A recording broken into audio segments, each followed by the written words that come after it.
Si t'as un SaaS et que tu te dis je vais viser les grands comptes, arrête tout de suite. C'est peut-être la pire décision que tu vas prendre pour ton SaaS. Moi, c'est Iman, je suis le fondateur d'Oviga. Je partage des actus tech, business et IA sur ce compte. Donc si tu veux plus de valeur sur les SaaS et les startups, n'hésite pas à t'abonner à ce compte. Et je vais te le dire, cette erreur, on a failli la faire. Avec Oviga, on a essayé de vendre notre solution à un groupe avec 1000 agences immobilières. Mais dans cette vidéo, je vais t'expliquer pourquoi faut vraiment pas viser les grands comptes au début.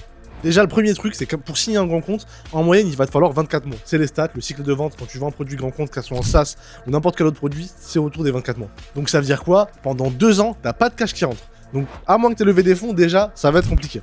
Le deuxième, et pour moi le plus important, du coup, pendant 2 ans, t'as pas de clients, donc comment tu fais pour itérer sur ton produit si t'as pas de retour utilisateur? Et le troisième, pour moi, le pire, c'est quoi? C'est maintenant, imagine ton concurrent, lui, quand il va se lancer en SMB, où il va vendre son SaaS à des petites boîtes, du coup, il va pouvoir itérer, il va commencer à rentrer de l'argent, il va avoir des vraies utilisations produits, du coup, qu'est-ce qui va se passer?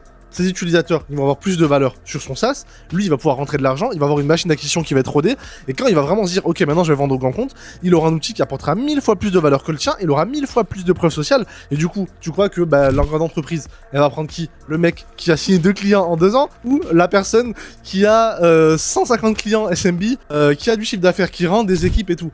Voilà, en gros, c'est vraiment la vraie différence.